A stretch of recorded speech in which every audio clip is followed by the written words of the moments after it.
So, my dear friend, let's talk about electrostatic force on point charges. Electrostatic force on point charges. अब ये जो point charges हैं ये Coulomb's ने जो फ्रेंच फिजिस्ट थे 1785 में इसके बारे में बताया. So this is also known as Coulomb's law for electrostatic force. ठीक है, तो ये कूलम्स लॉ इलेक्ट्रोस्टैटिक फोर्स भी कहलाता है. हाँ, electrostatic force for point charges के बारे में हम डिस्कस करेंगे जो कि कूलम ने दिया था 1785 में. Oh boy, 1785. हाँ, जब हिंदुस्तान में लड़ाई झगड़े हो रहे थे तो फ्रांस के अंदर ये सब साइंस के अंदर इलेक्ट्रोस्टैटिक का फंडा ढूंढ रहे थे. हाँ, राइट. हर जगह अपनी अपना टाइम होता है. सो नाउ सपोजिंग एक पॉइंट ए पे एक चार्ज है प्लस Q1 और एक पॉइंट बी पे एक चार्ज है प्लस Q2. हाँ, ठीक है.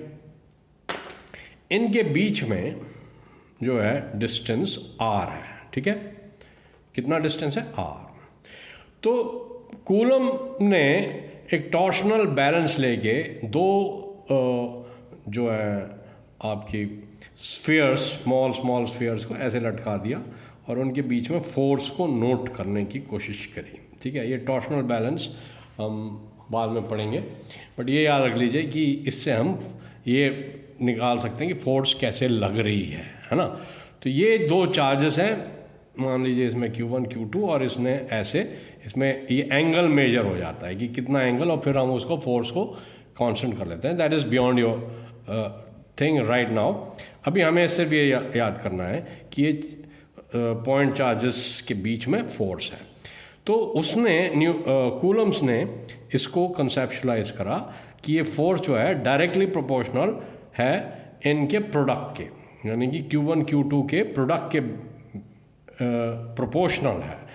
अगर मान लीजिए हम Q1 बढ़ा कर देते हैं या Q2 बढ़ा देते हैं तो फोर्स भी बढ़ जाएगी. ठीक है, समझ में आई? यानी कि इनमें से किसी भी चार्ज को अगर हम इंक्रीज कर दें उसके मैग्नीट्यूड को, तो ये फोर्स बढ़ जाएगी इनके बीच में. हाँ, और अगर हम इनका बीच में ये जो डिस्टेंस है, ये जो डिस्टेंस है उसके R², यानी कि जो फोर्स है it is inversely proportional to 1/R². अगर हम ये डिस्टेंस इंक्रीज करेंगे, यानी कि अगर हम R इंक्रीज करेंगे तो फोर्स जो है वो घटेगा, क्योंकि force is directly proportional to 1/R². ठीक है, ये दो बातों से उसने करा ये कि Q1 Q2 और R को 1 रख दिया और उससे एक फोर्स कूलम्स कांस्टेंट या इलेक्ट्रोस्टैटिक फोर्स कांस्टेंट निकाल लिया उसने, Q1 इंटू Q2. जब भी हम प्रोपोर्शनलिटी साइन को हटाते हैं तो उसकी जगह K आ जाता है. ठीक है, तो हमने K को क्या करा, Q1 Q2 और R को 1 1 रख दिया यूनिट. तो जो फोर्स उसने मेजर करी इन स्फीयर्स के बीच में, वो मान लीजिए इसे 1 इंटू 1 कर दिया और इसे भी 1² कर दिया, तो ये तो 1 ही हो गया. तो जो फोर्स उसने मेजर करी इन स्फीयर्स के बीच में वो आई 9 इंटू 10 की पावर 9 न्यूटन्स. और वो फोर्स को उसने K, यानी कि वो कांस्टेंट है ना, क्योंकि ये तो सब 1 ही है, तो यानी कि ये जो वैल्यू है वो कांस्टेंट की निकली. तो वो K की वैल्यू उसने हैंस ये निकाली कि ये 9 इंटू 10 की पावर 9 है. ये कांस्टेंट है, कोई यूनिट नहीं होगी. बट हाँ, फोर्स जब ये क्या कहता है 1 1 यूनिट के हैं, तो फोर्स जो है इन स्फीयर्स के बीच में 9 इंटू 10 की पावर 9 न्यूटन आई. ठीक है, तो ये जो लॉ है, ये आपके सामने जो दिख रहा है, ये कूलम्स लॉ है। यानी कि F इज इक्वल टू के Q1 Q2 upon R square. अब ये जो K है, K की वैल्यू जो है उसने एक्सपेरिमेंटली देखी कि ये परमिटिविटी कोई चीज़ होती है, एक मीडियम फ्री स्पेस का, ई नॉट जो होती है permittivity of the free space है, जो हम ये बात करेंगे अभी थोड़ी देर बाद। ठीक है, तो ये permittivity of the free space आ गई। नाउ हम थोड़ा सा और कूलम्स लॉ के बारे में बात कर लें, इसकी नेचर क्या है। ये याद रख लीजिएगा आप कि ये इसकी वैल्यू 9×10⁹ होती है, कोई यूनिट नहीं होती है इसमें। ठीक है, और एप्सिलॉन नॉट की वैल्यू हम बाद में निकालना सीखेंगे, बट अभी आप सिर्फ इतना याद रख लें कि ये न्यूटन्स लॉ है, सॉरी कूलम्स लॉ है, और ये इस तरीके से फॉर्मुलेट करा ये इसको यूज़ करके। ठीक है, सो आपको ये बातें पता चली। Now let's talk about the formulation, मतलब ये फोर्स किस तरीके की है, लेट्स सी दैट। देखिए, मान लीजिए हमने ये पॉजिटिव चार्ज यहाँ ए पे रखा और ये जो है नेगेटिव चार्ज हमने बी पे रखा, और इनके बीच में जो डिस्टेंस है वो आर है। तो ये जो फोर्स होगी इसकी नेचर बतानी है हमारे को कि what nature of this force. ठीक है, ये देखिए, ये जो फोर्स है एक तो सेंट्रल है, यानी कि इनके बीच में लगेगी। दिस फोर्स इज सेंट्रल, इनके बीच में लगेगी, है ना। फोर्स जो है वो सेंट्रल है, इनके बिल्कुल बीचों बीच लगेगी। ठीक है, और वो इधर उधर लगेगी और इसको वो हम सेंट्रल फोर्स कहते हैं। और ये जो फोर्स है, अगर ये चार्जेस अलग अलग हैं तो ये अट्रैक्टिव फोर्स होगी। ठीक है, सेंट्रल तो होगी, यानी कि ये एक दूसरे को खींचेंगे सेंट्रली, और ये फोर्स सेम होगी, सेम अट्रैक्टिव फोर्स, मतलब फोर्स एक दूसरे पे सेम ही लगेगी, ये याद रखिए। बीच में जो फोर्स होगी irrespective of these charges Q1 and Q2, ये क्या कहते हैं, सेंट्रल होगी और अट्रैक्टिव होगी। ठीक है, ये याद रखिए। मान लीजिए ये चार्जेस, ये भी पॉजिटिव है और ये जो बी पे रखा हमने ये भी पॉजिटिव है, तो ये जो फोर्स है ये रिपल्सिव होगी। ठीक है, बीच में ये डिस्टेंस r है, तो ये कैसी फोर्स होगी, ये रिपल्सिव ही रहेगी। ठीक है, हाँ, repulsive as well as central. ठीक है, repulsive as well as central, same force. हाँ, ये ऐसे लगेगी, nature of this force. Central attractive, अगर चार्जेस डिफरेंट है, पॉजिटिव पॉजिटिव, तो अगर सेम चार्जेस हैं तो रिपल्सिव इधर की तरफ, मतलब लग रही बीच में। ये तो डायरेक्शन हम दिखा रहे हैं। ठीक है, ये डायरेक्शन दिखा रहे हैं, है बीच में ही। ठीक है, ये इसका डायरेक्शन अंदर की तरफ होगा, यूं। ठीक है, अब इसका नोटेशन हम will discuss about the notation of this force. Notation and symbol. ठीक है, notation and symbol, notation symbol of this force. देखिए, मान लीजिए ये ए पर Q1 पॉजिटिव चार्ज है और बी पर प्लस Q2 चार्ज है, तो इसमें नेचुरली एक रिपल्सिव फोर्स डेवलप होगी, जो कि इधर इसके ऊपर है और इधर इसके ऊपर है, सेंट्रली, मतलब ये बीच में ही लग रही है, इनके बीच में जो बीच वाली लाइन है ये इनके बीच में ही लग रही है, बट ये डायरेक्शन मैं दिखा रहा हूँ बस। ठीक है, तो ये r डिस्टेंस है, इनके बीच में लग रही है। इसका जो नोटेशन होगा वो इस साइड में, मतलब बीच का मतलब है, अभी मैं बता रहा हूँ, फोर्स ऑन 1 ड्यू टू 2, यानी कि 1 को ये धक्का दे रहा है इधर।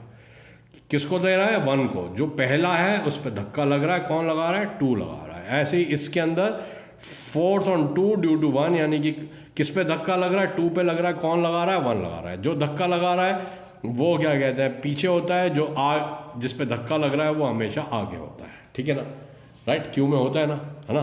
सो दिस इज द नोटेशन। अब ये कैसे रिलेटेड है, F12 is equal to minus F21, यानी कि हमेशा इक्वल होंगे मगर अपोजिट डायरेक्शन में होंगे। अब चाहे आप इन्हें डिफरेंट चार्जेस कर दें, ये मान लीजिए A है और ये मान लीजिए नेगेटिव B है, negative charge, this is Q1 and this is Q2, और इनके बीच में डिस्टेंस वही R है। तो जो फोर्स है वो, सॉरी ये पॉजिटिव है, ये पॉजिटिव है और ये नेगेटिव है, हाँ, this is positive, this is negative, opposite हो गए, हाँ। तो ये जो फोर्स है वो अंदर की तरफ आ जाएगा, right, this will be inside, right, this will be inside, this will be inside, this force will be inside, ठीक है। तो बट वो फोर्स ऐसी रहेगी, F12 is equal to minus F21, वही रहेगी। सो नोटेशन आप समझ गए, नोटेशन जो सिंबल है इसका, यू गॉट इट, हाँ, ठीक है, नोटेशन सिंबल। सेंट्रल अट्रैक्टिव, ये नोटेशन हो गया। F12 F21 कैसे रिलेटेड है, ये ऐसे रिलेटेड है, ठीक है। अब हम जो है इसकी परमिटिविटी के बारे में बात कर रहे थे। वी विल टॉक अबाउट जो फ्री स्पेस और परमिटिविटी।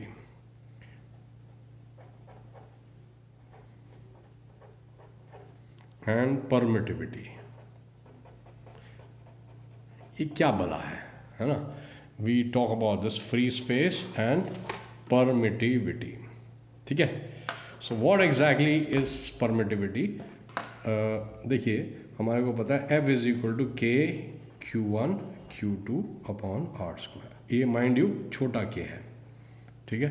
अभी मैं बताऊंगा कि ये छोटा K क्यों है, just wait, you will come to know about it very सून।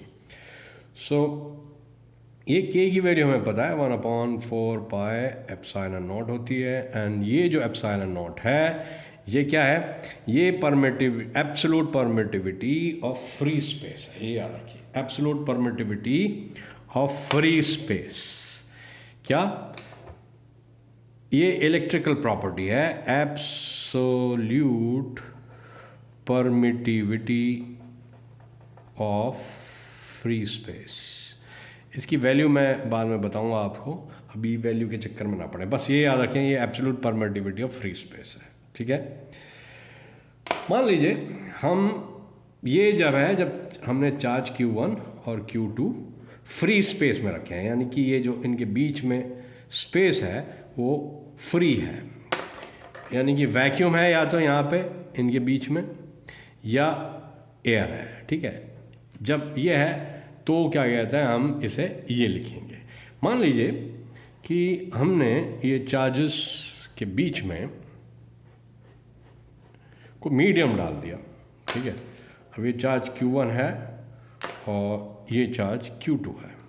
अब मीडियम क्या हो सकता है, मीडियम हो सकता है एक वैक्स हो सकती है, या ग्लास हो सकता है, या ऑयल हो सकता है, या क्या कहते हैं वाटर हो सकता है। तो ये जो फोर्स है ये मीडियम में, F मीडियम, ये क्या होगी, ये K मीडियम हो जाएगा Q1 Q2 upon R square. ये देखिए ये Q1 Q2 upon R square, Q1 Q2 R square. मान लीजिए ये डिस्टेंस भी वही है, इनके बीच में R है जैसा कि यहाँ पर है। तो ये फैक्टर, ये वाला फैक्टर देखिए, ये दोनों में सेम है, ठीक है। मगर मीडियम में ये K है, ये K मीडियम है। अब K मीडियम से क्या मतलब है मैं बता रहा हूँ।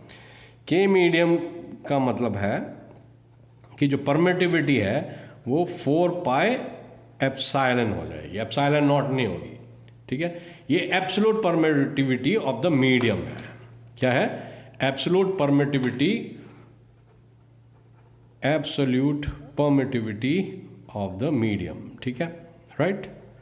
Here again permittivity, just I don't have space, so ये ई नॉट नहीं है, ए है, सो के मीडियम। हाँ, so let's talk further on this कि ये एब्सोल्यूट परमिटिविटी के बाद एक नया कॉन्सेप्ट आता है जिसे हम कहते हैं डाइलेक्ट्रिक कांस्टेंट। क्या कहते हैं? We call it dielectric constant. Dielectric constant ये सबसे इंपॉर्टेंट कॉन्सेप्ट है, कूलम्स लॉ से ही रिलेटेड है डाइलेक्ट्रिक कांस्टेंट। और इसको दूसरा नाम जो है इसका रिलेटिव परमिटिविटी भी होता है, और रिलेटिव परमिटिविटी, ठीक है जी, ये रिलेटिव परमिटिविटी भी कहलाती है। सो ये क्या है, मान लीजिए एफ वैक्यूम हमने लिया तो के Q1 Q2 upon R square, ठीक है। मान लीजिए दो चार्जेस हैं आर डिस्टेंस अपार्ट, तो उनमें फोर्स क्या होगा, एफ वैक्यूम में ये होगा, और के हमारे को पता है 1/4 पाई एप्सिलॉन नॉट होगा वहाँ पर। एफ, अब हम मीडियम में जाएं, लेट्स गो इनटू मीडियम, तो वहाँ क्या होगा, के medium Q1 Q2 upon R square, ठीक है। यहाँ पे के क्या होगा, 1/4 पाई एप्सिलॉन, ठीक है, क्लियर। नाउ ये इक्वेशन 1 हो गई, ये इक्वेशन 2 हो गई। If we divide F vacuum upon F medium, तो क्या होगा, इज इक्वल टू के Q1 Q2 upon R square,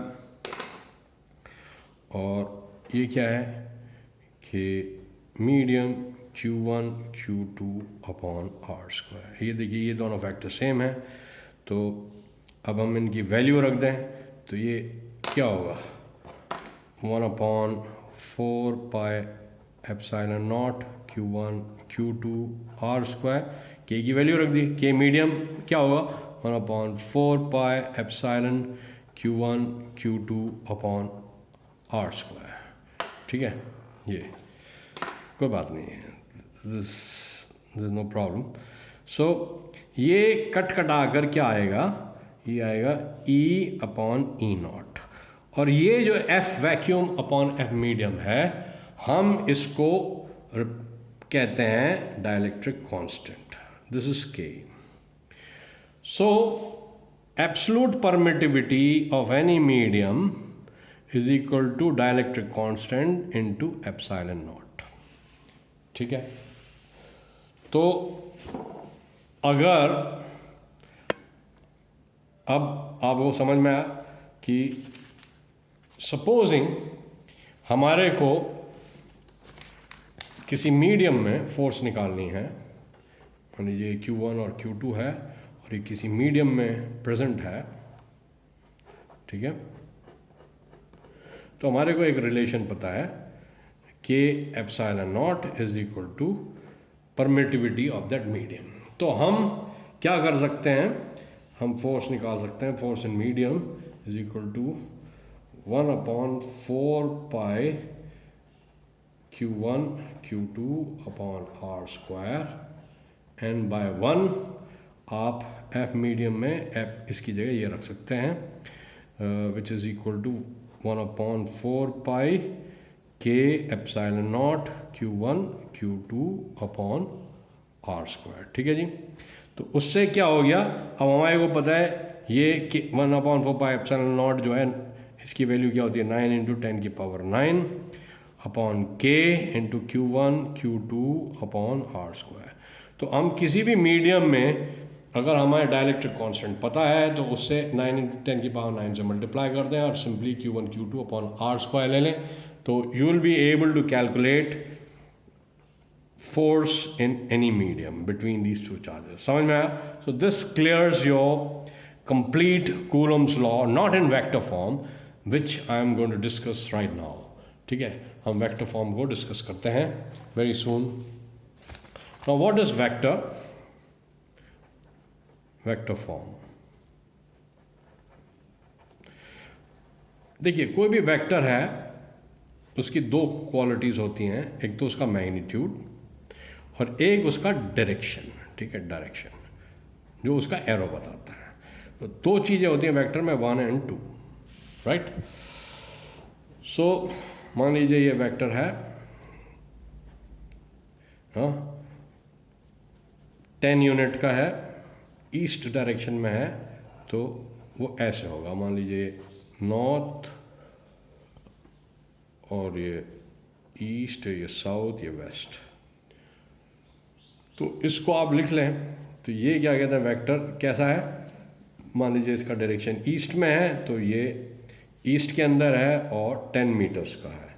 मान लीजिए कोई वेक्टर ऐसा है और इसका मैग्नीट्यूड भी 10 यूनिट है, ठीक है। तो बी वेक्टर वो क्या कहते हैं, नॉर्थ ईस्ट में, देखिए ये नॉर्थ ईस्ट डायरेक्शन पॉइंट कर रहा है ना, मैग्नीट्यूड तो 10 ही है मगर वो नॉर्थ ईस्ट में पॉइंट कर रहा है। तो ए और बी वेक्टर जो है मैग्नीट्यूड वाइज तो सेम हो गए, मगर क्या कहते हैं, इनके डायरेक्शन अलग अलग हो गए। तो ये वेक्टर्स डिफरेंट हैं। A vector is not equal to B vector, समझ में आई। अगर मैग्नीट्यूड और डायरेक्शन सेम होते तब हम कहते हैं कि वेक्टर जो है सेम है, बट वो सेम नहीं है। अभी दिख रहा है ना आपको, क्यों नहीं है सेम। सो वेक्टर का डायरेक्शन होता है और उसका मैग्नीट्यूड होता है। अच्छा, वेक्टर को हम एलोंगेट कर सकते हैं, we can elongate a vector, we can compress a vector and we can rotate a vector, ठीक है जी। अब इसका मतलब क्या है, मान लीजिए ये वेक्टर है ऐसा, तो अगर हम 10A लिखना चाहेंगे तो वो इतना बड़ा वेक्टर हो जाएगा, 10 गुना बढ़ जाएगा इसका, हाँ। और वेक्टर A/5 क्या होगा, वो क्या कहते हैं, इस वेक्टर का छोटा सा वेक्टर हो जाएगा, ठीक है। तो ये तो इसका एलोंगेशन हो गया, ये कंप्रेशन हो गया। अब यही वेक्टर मान लीजिए आप 30 डिग्री से रोटेट कर दें, तो ये क्या कहते हैं, रोटेट हो गया वेक्टर। अच्छा, ठीक है। So vector can be elongated, it can be compressed, it can be rotated, ठीक है। अच्छा, अब मान लीजिए एक वेक्टर इस डायरेक्शन में है ए और एक वेक्टर इस डायरेक्शन में है बी, तो इन दोनों को हम ट्रायंगल लॉ से ऐड कर देंगे। अब एक चीज़ याद रखिए कि वेक्टर का डायरेक्शन और मैग्नीट्यूड सेम होना चाहिए, हम उसको उठाकर कहीं भी ले जा सकते हैं। तो ट्रायंगल लॉ क्या है, हम इसको बी को इसके ऊपर रख देंगे, क्योंकि डायरेक्शन तो चेंज नहीं करा ना मैग्नीट्यूड चेंज करा, हम तो इसको उठाकर ऐसे, देखिए इसको उठाकर हम यूँ ले जाएंगे, डायरेक्शन इसका वही है, सेम टू सेम। तो ये ए और ये बी, और ये जो है इसके अंदर ये इसका मैग्नीट्यूड देगा A+B, ठीक है। तो ये ट्रायंगल लॉ है, हाँ। मान लीजिए ये वेक्टर यूँ है ए और ये वेक्टर बी यूँ है, तो हम कैसे ऐड करेंगे इन्हें, ठीक है। इसमें कुछ नहीं है, आप क्या कहते हैं, इस वेक्टर को ऐसे ले जाइए, इसकी पूंछ को ऐसे रख दीजिए और यूँ जोड़ दीजिए, तो ये ए है, ये बी है, तो ये A+B हो गया, सिंपल। तो वेक्टर को ट्रांसलेट करा जा सकता है, you can translate a vector from one point two any other point, ठीक है। आप यहाँ से उठाकर यहाँ रख सकते हैं, यहाँ से उठा के यहाँ रख सकते हैं। अब ये जो है हमारा we'll just be using it in the vector form of Coulomb's law, ठीक है। अभी हम एक और कॉन्सेप्ट के बारे में बात करते हैं, दैट इज पोजीशन वेक्टर, ठीक है। पोजीशन वेक्टर,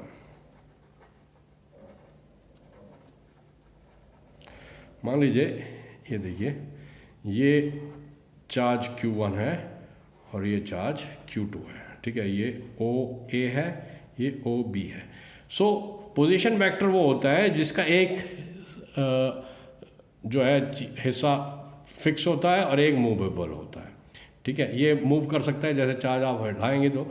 सो ये पॉइंट A है और ये पॉइंट B है, तो ये क्या कहते हैं, OA वेक्टर पोजीशन वेक्टर हो गया। ये R1 है, मान लीजिए ये R2 है, तो जो Q1 है it is represented by position vector OA and Q2 है, it is represented by position vector O2। अच्छा, अब मान लीजिए हमें ए बी वेक्टर निकालना है, तो ए बी वेक्टर क्या होगा, ओ बी, देखिए ओ बी माइनस ओ ए, ये याद रखिए। अगर ए पहले आ रहा है तो ये बाद में जाएगा, बी बाद में आ रहा है तो ये पहले आएगा। तो ए बी वेक्टर यानी कि ए बी का डायरेक्शन ये है, ठीक है। तो A B vector would be equal to R2 minus R1 vector, ठीक है। ये R2 माइनस R1 वेक्टर होगा।